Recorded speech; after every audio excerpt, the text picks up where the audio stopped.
As the weeks passed, the once muted discussions about far-right elements grew into a haunting fear that loomed over the LGBT community in Germany.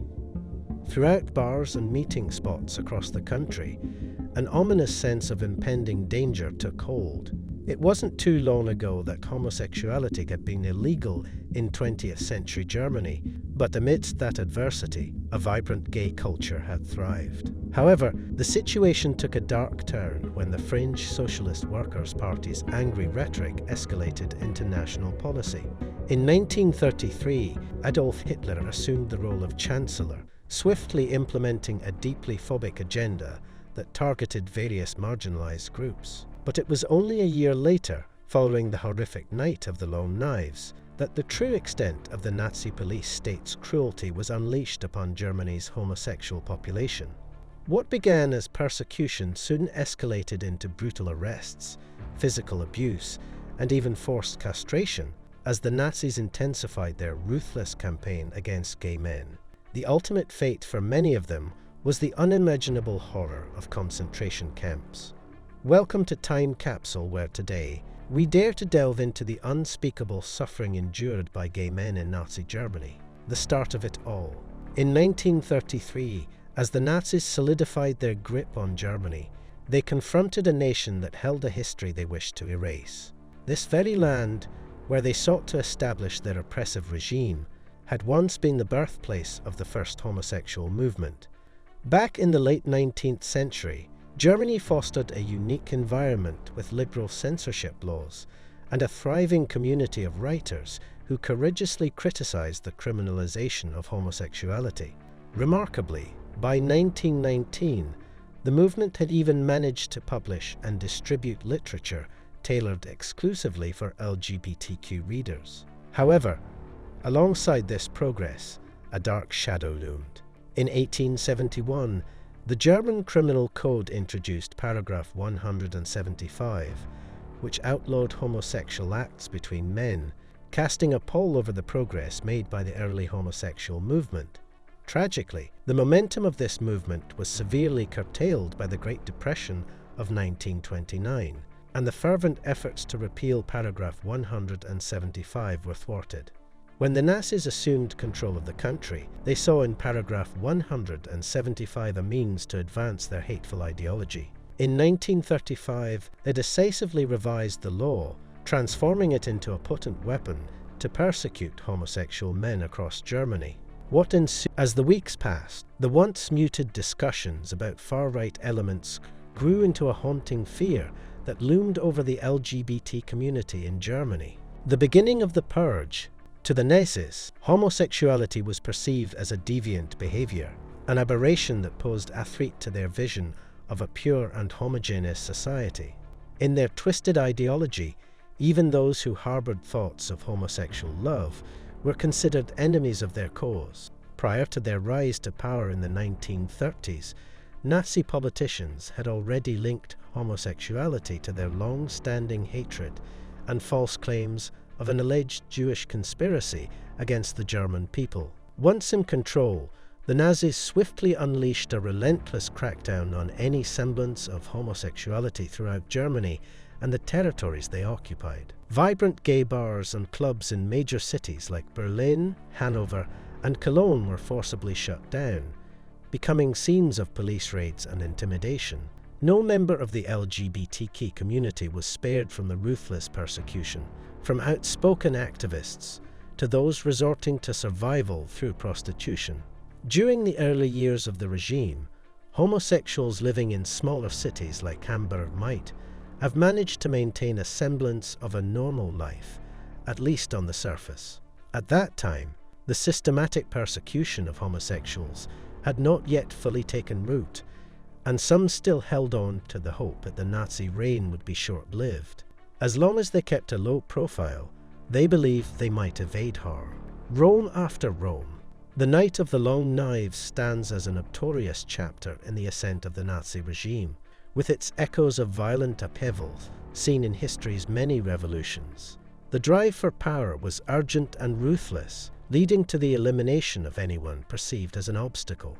Yet, from an LGBT perspective, the story of the Night of the Long Knives takes on an entirely different dimension, revealing the complex layers of its consequences. At the center of this pivotal event was Ernst Röhm, a prominent figure in the German Workers' Party and a co-founder of the SA. His once close relationship with Hitler had cooled, and the SA, the Nazi paramilitary wing, had grown increasingly violent and uncontrollable, causing apprehension even within the German army. Hitler, viewing Röhm and other SA leaders as threats to his authority, ordered their arrest and subsequent execution on June 30, 1934, in a bid to consolidate power. However, it was not just politics and power that alarmed the LGBT community. It was the revelation of Röhm's own sexuality. Irony abounded as Röhm, in his own writings, openly identified himself as same-sex orientated. Edmund Haynes, another SA leader, faced a similar fate, allegedly caught in bed with another man during his arrest. The Night of the Long Knives marked a purge of homosexuals within the Nazi ranks, resulting in the consolidation of the police state under the leadership of Heinrich Himmler. In retrospect, many historians view Himmler as a vehement homophobe. With Röhm's purge, the Nazi assault on homosexuality intensified, and the dreadful era of persecution for the LGBT community began to take its sinister stride. Persecution peak. By 1936, the Nazi ideology on homosexuality had evolved into official policy, with the German police placing it high on their priority list. What was once the Special Commission for Homosexuality transformed into the chillingly Orwellian Reich Central Office for the combating of homosexuality and abortion. While rural areas experienced comparatively lesser persecution, urban centres bore the brunt of the office's directives for anti-homosexual policing. A year later, in 1937, Heinrich Himmler, the sinister enforcer of the Nazi regime, issued orders for police departments all over Germany to compile lists of homosexuals and those merely suspected of being so. A relentless grip of civic surveillance tightened around the LGBT community, with meeting places under constant watch and any change of address mandatorily registered.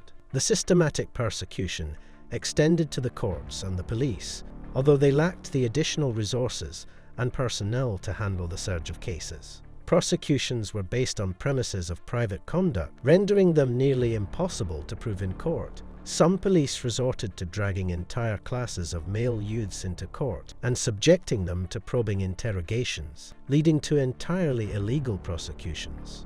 Shockingly, from 1937 to 1939, the Nazi police state arrested around 95,000 men for homosexuality at an alarming average rate of about 600 arrests per week. During the final years of Nazi rule, human experimentation targeted homosexuals, with Danish doctor Carl Vernet infamously conducting experiments in hopes of changing their orientation. This included non-voluntary experiments with testosterone pellet implants, which often resulted in death. Homosexuals and Jews became the favored test subjects for experiments involving typhus treatment, phosphorus burns, and testing of drugs like Pervitin and opiates. In some extreme cases, homosexuals were even subjected to castration under the guise of medical intervention. The pink triangle, a symbol used by the Nazis to mark the clothing of gay prisoners, became a heinous tool of othering, a means to persecute and label humans as somehow lesser than. In the face of such cruelty, the LGBTQ+ community has since reclaimed the pink triangle as a symbol of resistance and pride, defiantly standing against the shadows of the past. Aftermath and recognition. In the aftermath of the Nazi regime, discrimination against homosexuality did not vanish, though it became considerably less murderous. Even in the post-war era, the Allies, who occupied Germany, continued to enforce paragraph 175, subjecting gay men to potential persecution and prosecution. The wheels of progress turned slowly, and it wasn't until 1968 and 1969 that both East and West Germany finally decriminalized homosexuality. The dark history of Nazi persecution of homosexuals remained largely hidden until the 1970s, following the catalytic Stonewall riots that sparked a fervent LGBT rights movement. Then, in 1985, Richard von Weizsäcker, president of West Germany, took a significant step by officially recognizing the actions of the Nazi regime in their persecution of homosexuals. It was a pivotal moment, shedding light on a long-suppressed chapter in history. Further progress was made in 2002, when Nazi-era judgments based on paragraph 175 were finally annulled, acknowledging the injustice and pain inflicted on countless individuals. And in a landmark move in 2017, victims of the Nazi regime's anti-homosexual policies were offered compensation for the harm they endured. Step by step, like the slow spill of daylight, progress moves forward, gradually bringing the darkest shadows of the past into the light. Through the collective efforts of brave individuals and tireless advocates, the world becomes a little brighter as the painful history of persecution and discrimination is acknowledged, remembered, and learned from. The pursuit of equality and justice continues, with the hope that one day the darkness of the past will be replaced with a brighter and more inclusive future for all. Thanks for watching the video, and if you found it informative, please like and subscribe to Time Capsule for similar content. We look forward to sharing more knowledge with you in the future. Until then, take care.